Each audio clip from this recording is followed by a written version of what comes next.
All right, this is take two. This is gonna be my first ever video for YouTube. I tried this once and the video ran a little too long for my tastes. Not that I ramble a lot, maybe I do.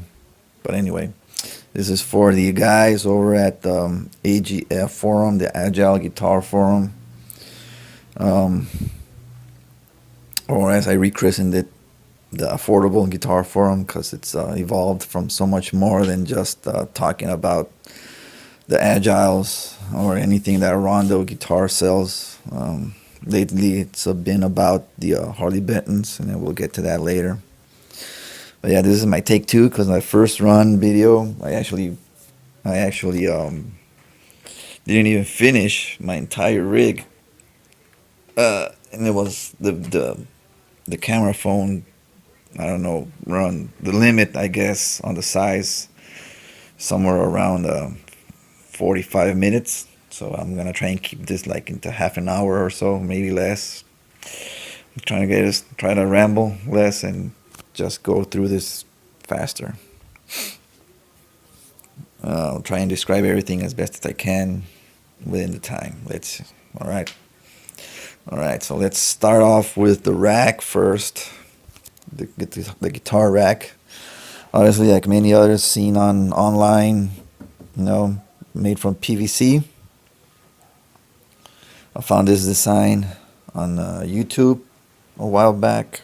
Thought it was cool looking, but in the end, what made me make the rack in the first place, because I was running out of space. I had this trunk that's been in my family for a while, almost 30 years, 25, something like that. Um, so I needed to save some space because this side of my room is where I do most of my practicing. The back is where I got the bed and other stuff. So I had the guitars laying around. I don't have cases or anything, so they were taking up room, and I just needed some. So I just needed to make a rack. I didn't want to pay $100 for the rack, so I just made the PVC rack. It's pretty solid. I mean, it sways a little because of the weight, but it's not gonna topple over because of the trunk. But everything's glued and everything. One thing that I neglect to mention, or actually this is something after I posted the thread at the forum, because I posted the finished product. I never showed them. I plan on painting it eventually. It's still got the damn sticker tags. So eventually I plan on painting it black or something. I don't know. Something I didn't mention, yeah, for there, I'm missing one cap. They didn't have. I bought all of the caps they had at the time. I haven't gone back to get the missing cap there. Anyway, um, when I finished building the rack, I found out that it was the uprights were leaning slightly to the back, and the back crossbar was dipping, bending down, pushing down. I don't know. I don't think because of the weight. It's just because of the segments, so it wasn't as strong. So what I eventually did is a week later I went to Home Depot and bought copper tubing and threaded it inside the PVC to reinforce. As you can see, this is the 3/4 of an inch PVC. This is half an inch. It fits inside perfectly. Small spaces around, but it does its job. So I reinforced the uprights and the back bar with the PVC. With the copper tubing, and now it's gonna hold up straight up. It's not gonna flex. It's not gonna bend back or anything. So anybody who's building one of these may think about reinforcing their PVC racks with the copper tubing inside, just where you can see where it flexes. All right, sorry. All right, let's start with the guitars. Let's try and go through these faster than I did in my first take. First off is the K-Mag, Kiss My Axe guitars. They don't call them, they were sellers on eBay. They don't call themselves that anymore. I think they call themselves La Nubes Studio. And I bought this guitar about 3 years ago, going on 4, something like that. I don't think they sell anymore. I mean, I haven't checked their page, their store page in a while. They were still selling Super Strat style guitars, but finished product, finished painted and set up and everything for like 500, $600. But as far as I know, the guitars they were selling back then were import kits, and they dressed them up and fixed them up and unpainted, just bare wood. I painted this one, obviously in the style of the VH1, the original Frankenstein. This long stripe here is too high; it should be lower here. Yeah, this is the third guitar I ever owned. I'll get to the other ones later. The relicing on this thing is self-made. I didn't make these myself. These wear marks. This is just natural use. So I guess that's the original intent. Because there's got no clear coat or anything. This is just the paint. Cheapo Floyd Rose copy of the Schaller style. Of the original Floyd Rose, also got the square plate. I don't like the Ibanez style Floyd Roses that got like the angle going into the tail thingy. I just prefer the look of these best. I added like what's that, plumber's tape that's thin. Anyway, just for cosmetics. Black, white, fixed it similar to all the motif.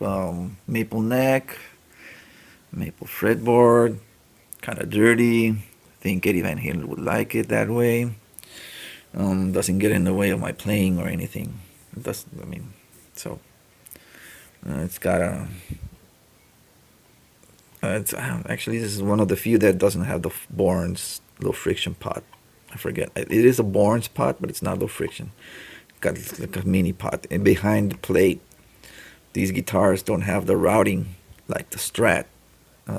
It's just got a little hole there, and it came with a mini pot. It won't fit the larger pot, full size pots, but it's a mini 500 pot. No complaints. The pickup here is the Sin pickup.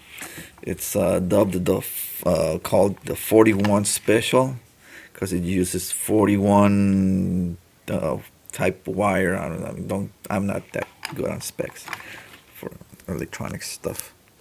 41 gauge wire, I guess. So it's wound. It's wound more because it's thinner wire. It's got more windings, but it doesn't mean it's a hot pickup. It's actually pretty warm. It's not even a Van Halen style guitar pickup. It's not that hot or anything. It's actually almost like a single coil on steroids, actually, because it's like in the low 8s, maybe even lower than 8, 7 point something. 7K, 8K, 7.9, something like that.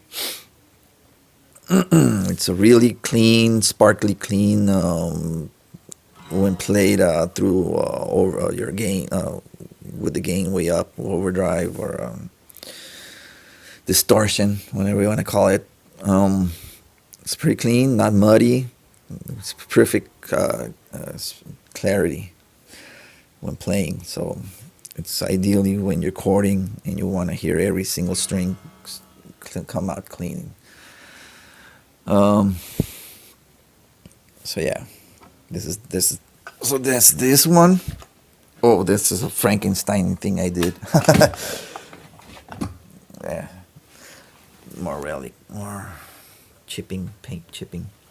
I glued these two blocks together, and this experiment actually has held up quite a while.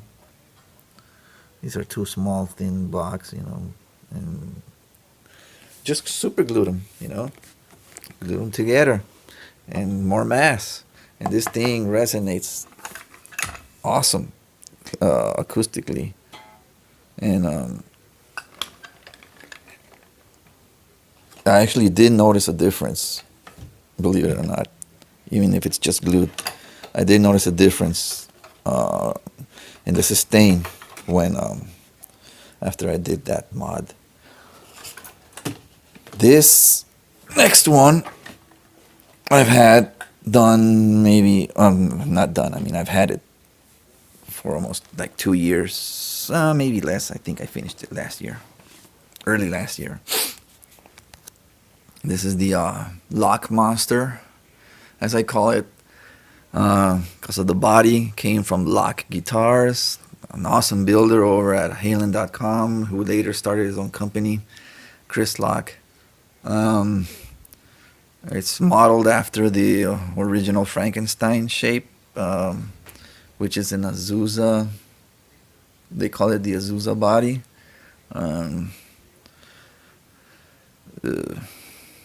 I think Warmouth owns that body that was floating around the floating around a lot of builders' hands a couple of years ago. So it's based on the Azusa body that was used to make the bodies that Boogie Bodies was making back in the 70s, and that's the one that Eddie picked. The one he picked to make his Frankenstein.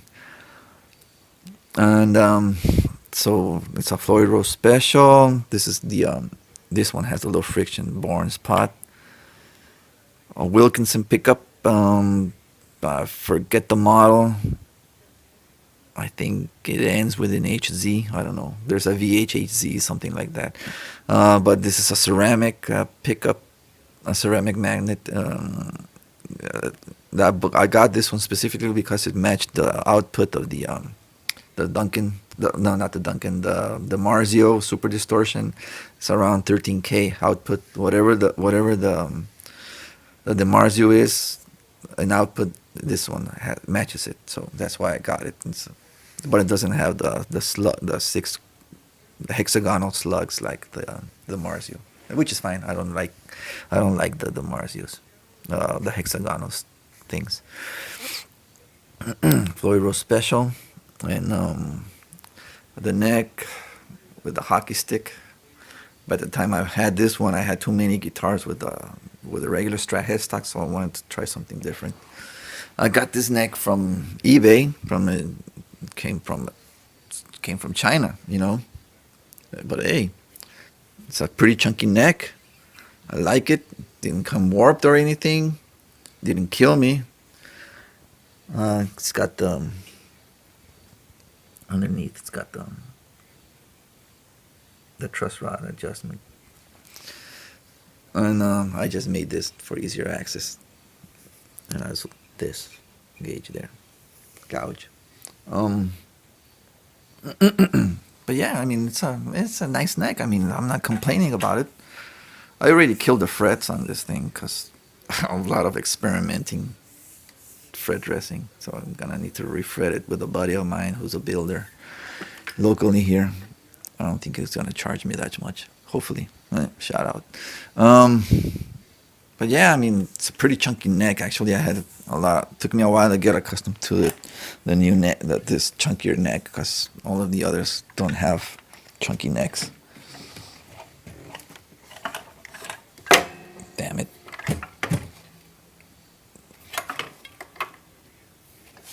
All right. Next up is the one I call the Orange Crunch. Oh, let me quickly mention that the body on the VH1 is alder, and this is Pretty sure it's Northern Ash because it's heavy as hell. The entire guitar weighs as much as like any Les Paul I've ever picked up at Guitar Center. So it's a pretty heavy guitar. This is the the Orange Crunch. Again, Floyd Rose Special.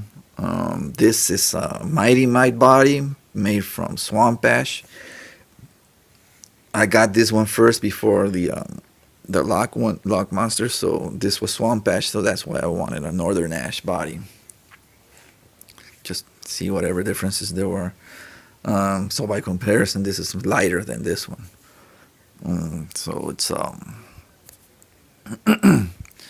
Floyd Rose Special with a smoky chrome black, and this is the Vintage Extra Hot from Guitar Fetish. Low friction pot Borns. The neck I bought it off eBay from somebody. It's nothing special. At first I thought it was also a Mighty Might because it came with a Mighty Might tag in there, but it didn't came in with any stamping or anything. And after I emailed Mighty Might, they were like, "No, that's not ours. Every one of our necks comes with a stamp." So it's just some neck made by Luthier. For those who remember, I posted at the forum. I posted when I arrived, the neck has some little nicks from the fret dressing of whoever made the neck, but they're barely noticeable now. I mean, they don't impede my playing, or they're not even, doesn't even bother me. I don't even notice them. I'll probably make more dents on this thing than whatever the guy who made it put in it. So I use them to wear them out. You play them, you wear them out, you get things or whatever. So the original intent for this guitar was to paint it up as the Van Halen 2, the Bumblebee. I wasn't going to call it the Zombie because it was going to be a black on black pattern.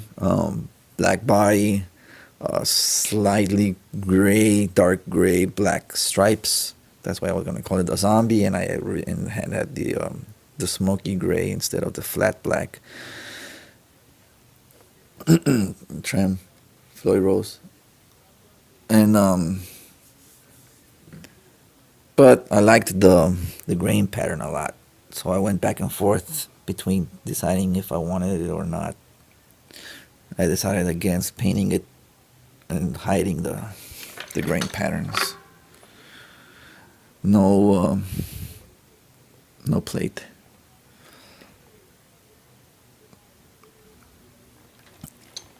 All right. So there's that one. All of these straps you can say I can custom make. And this one's pretty much stock.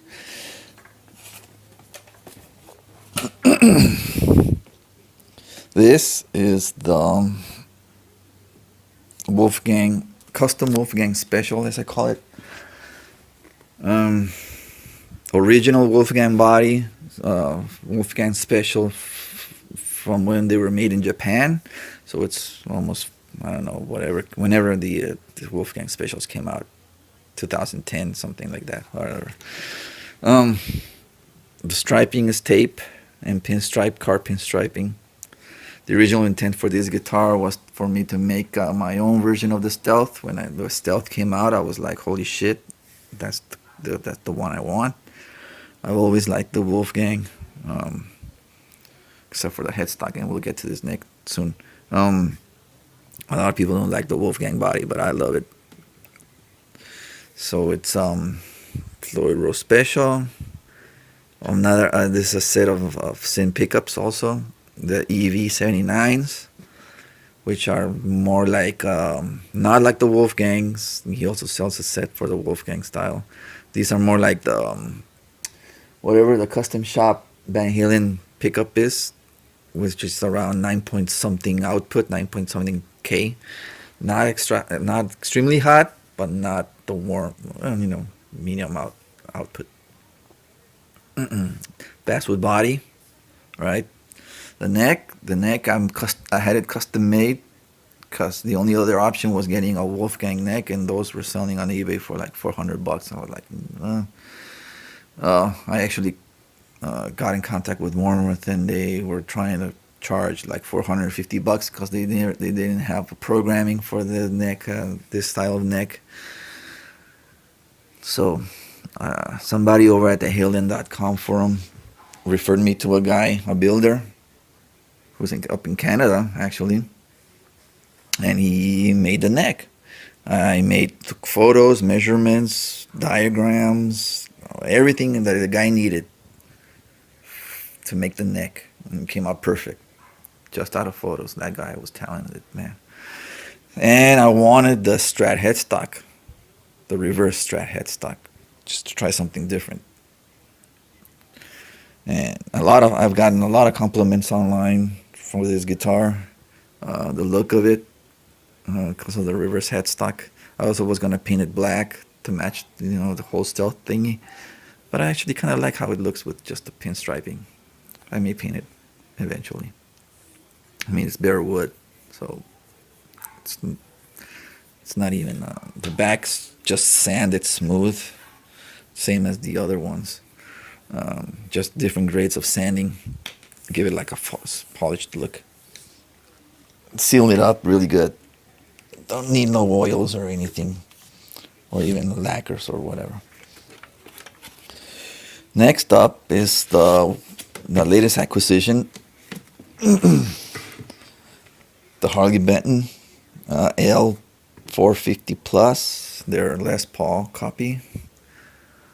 Someone at the forum recently had hacked into the neck, the headstock, and made the Gibson style headstock, which looks really good. I was thinking of doing that eventually someday. This is this is the original truss rod cover, but I hacked it into it because I didn't like the design. I ordered one online. I'm waiting for it to get arrived. It's more like the Epiphone covers. Anyway, quickly, mahogany body. It's a 3-piece. I originally said it was 2. It's a 3-piece. I'll show you in a second. Stock, everything stock. I eventually want to swap out the bridge and the stop tail. I was thinking the Gotos from Luthier Supply Shop, because they're the metric measurements and they're just direct drop-ins. The pickups I'm gonna keep for a while. The Wilkinsons. They say they're Alnicos. I've also found them online elsewhere that say they're ceramics, so I don't know, but I'm thinking that they are Alnico 2s. Stock volume tones. I'm gonna rewire these eventually 50 style. Rosewood neck. Original, everything stock. I mean, I just got this guitar less than a month ago, so I haven't done anything to it yet. So this is the main piece of the guitar body, and this is the second piece, and then you can see here the third piece.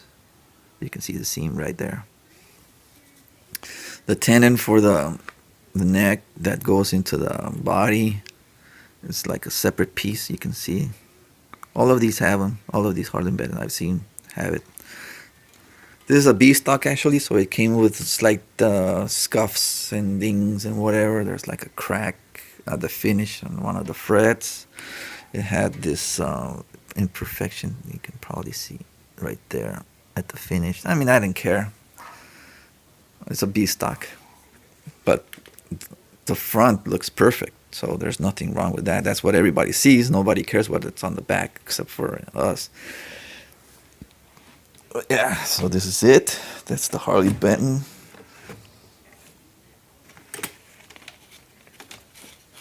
Next up is those are the strings that I use. So, I mean, you can see a pack of Ernie balls. That's a pretty old pack.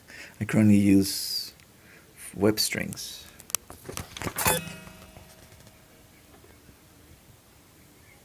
Whip strings. I use 942s on the Strats. Sometimes on this one, also 946. This uses 10s, 10 to 46. And then we come up to the Explorer now. The Epiphone Explorer. Man, the story on this one. I mean, already it's got some mojo because all of the everything that's gone through, everything it's been through. When I bought it, everything was new, except for that headstock that was snapped. I think it was in this direction. Sorry, this direction. So I had it repaired over in San Diego. Top Gear, great guys over there. Dan Altilio, the owner, shout out. I mean, you can't even see where the repair was made. It was somewhere around the serial numbers when snapped down.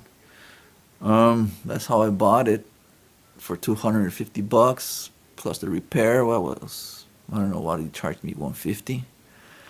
So already coming out on top. But then I bought this on the summer last year. Summer 2014. Then a couple of months later, I rested it on the stand, and somehow, some way, I don't know, the thing, it's leaning back right now, but I don't know, something about how I placed it. It was almost straight up, and overnight, it just, the weight, I guess, tilted, and it tilted over. And it snapped the neck. Let me see. It snapped the neck around here. Around the back. Let me see. It snapped the neck. So the repair held up, but the new around here.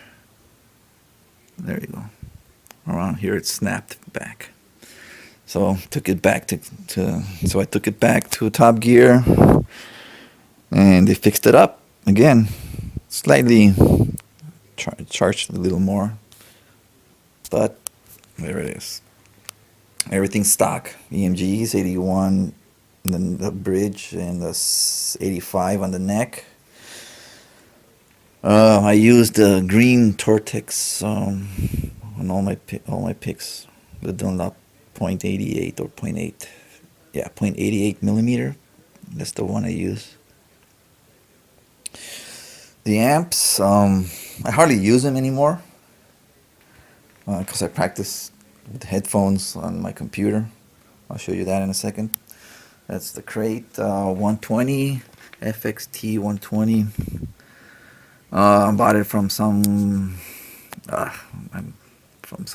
Luke 123 forum member at the Agile Guitar Forum almost 2 years ago, maybe 2 years ago, I think. I mean, hey, it's a pretty loud fucking amp. You know, it's solid state, but I only use it clean. I use my pedals for the distortion on overdrive and whatever. And the effects are pretty good. I mean, so, but I hardly use this anymore. Thinking of trading it in because I'm thinking of getting a tube amp. I'll explain that later. This is an Epiphone model AP SC210. I've had this for over 10 years. It's a pretty nice jazzy amp. I mean, I don't play jazz, but it's got a pretty good cleans. This is the second amp I've ever owned, actually. This is the third. I was away from guitar playing for a long time, so I had this amp for a long time. Maybe more than 10 years, actually. 15. I first had a PV Rage or whatever they were. Little 15 water. Back here is the, well, let me whip it out. That's just the bag. Nothing. This is the second guitar I've ever owned that I got from Rondo. As you can see, it's a V. Don't expect anything different. It's the Douglas SR1. Shut up, dogs. It's the Douglas SR1. White. It was probably one of the last models they had because they were on sale when I got it. It's much like a Jackson. It claims to have a mahogany body, and a maple neck with the rosewood fretboard. Everything stock. Haven't touched it. Actually, I haven't even adjusted the damn truss rod since I got it, because out of the box it played perfectly. I've never ever touched the truss rod on this guitar, and I've never had any buzzing, except for now. No, but I mean, no buzz, no nothing when playing. Stock EMG HZ pickups, stock bridge, everything stock. I haven't touched anything on this guitar because it plays. It's dead on.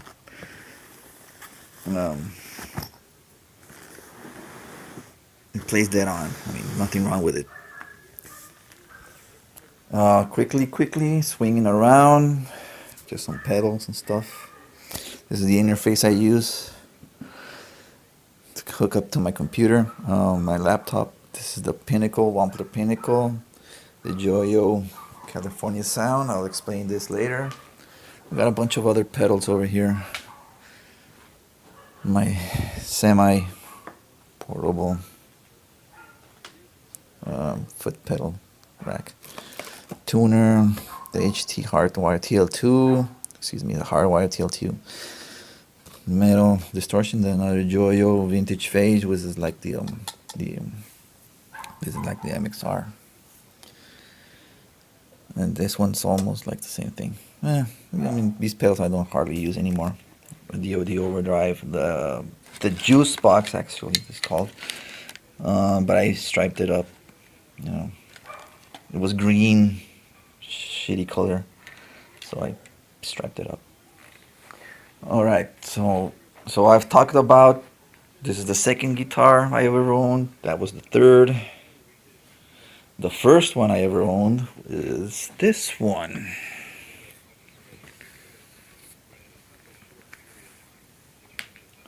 A Martin Stinger ST2. Obviously, this body has been heavily modified. It was basically your run-of-the-mill dinky style 80s pointy, super strat humbucker single coil, but I taped it up. It had the original, basic Fender style trim, which I took out and installed a Floyd Rose on it. I mean, this body's been heavily modified. Obviously, you can see the stripes and everything. This is the original neck, as you can see. I've used this neck as a guinea pig for all my testing and whatnot. I've already ripped out a few frets using a chisel just to lift them up, and then use just pliers to rip out this. And I mean, it's a clean. These are gouges that I've made with files and shit. But this is my guinea pig neck now. I use it whenever I want to try out something, fret dressing and such. I use files to test.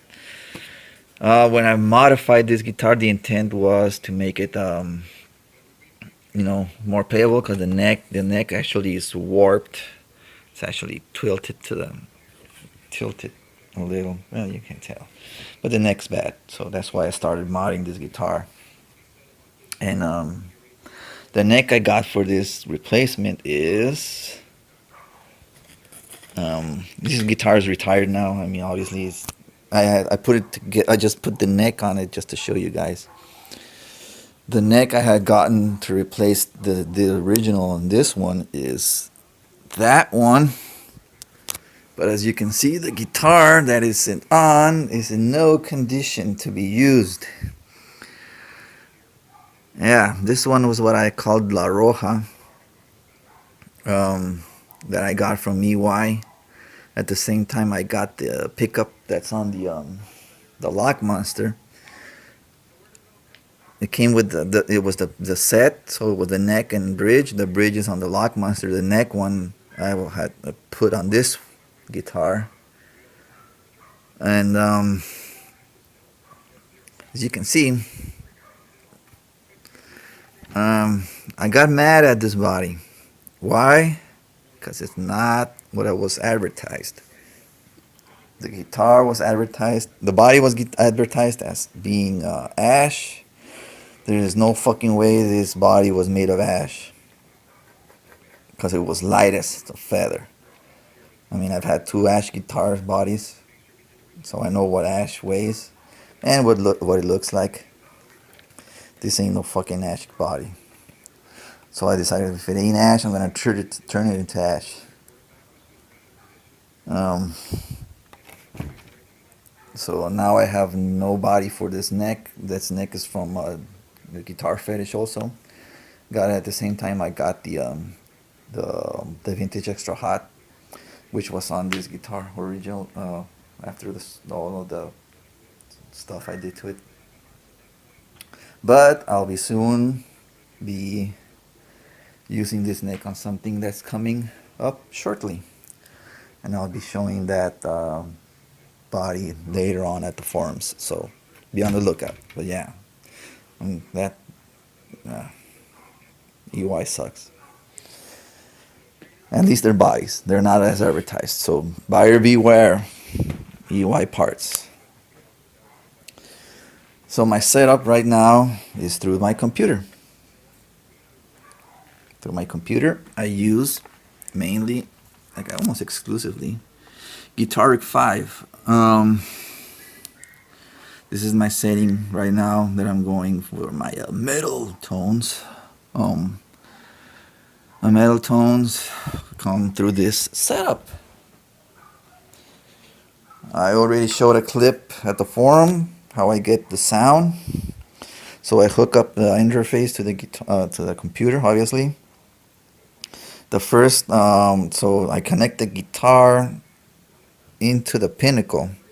The pinnacle goes into the Joyo, and the Joyo goes into the interface and then back to the computer.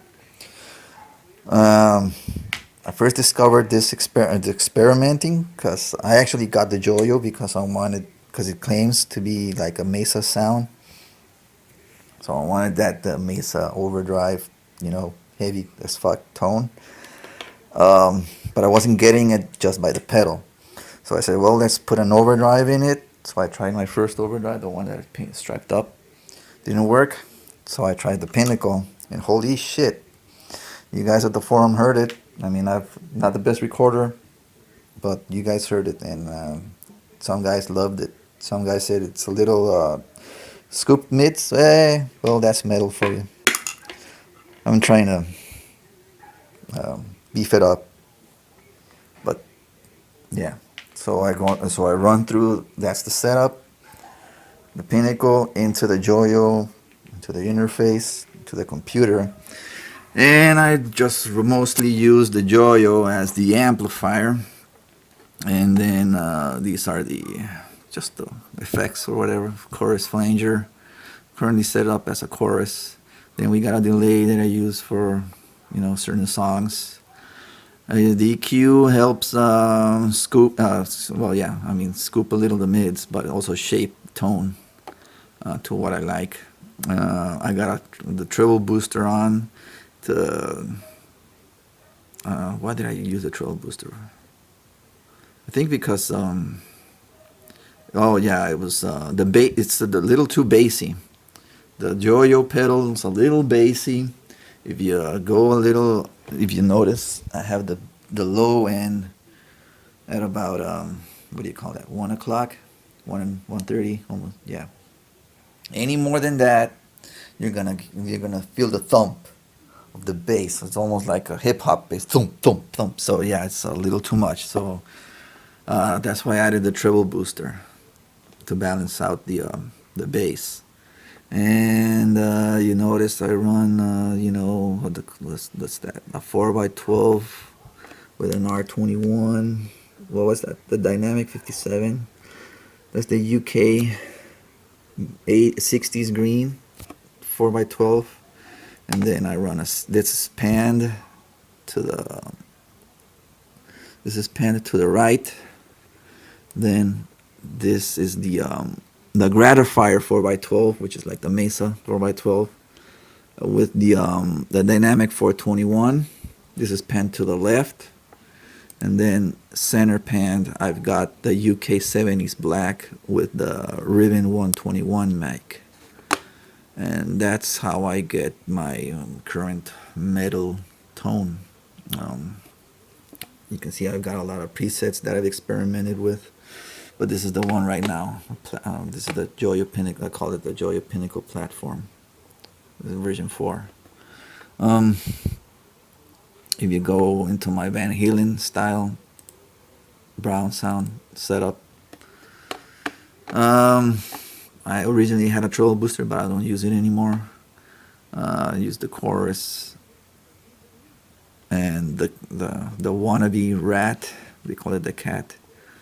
Add the extra dirtiness to the grit, to the plexi. Yeah. I run also three cabs on this. It's got the orange UK 70s. You got the UK 60s, two UK 60s in the orange, 4x12. And that's split one side. I think that's split to the right. Yeah, that's all panned to the left actually, and panned to the right. I got another plexi, but no distortion, no rat, and everything almost maxed out except the treble and the presence. And again, basics, the same the 3 cabs. And just some effects. String reverb delay. Alright. So that's my gear rundown for the moment. Like I said, I got something coming up that I'll post later. We're running at 42 minutes. So I think that's about the limit this thing is gonna allow me. Now let's see if I can up this video to YouTube and share it with the world. Alright.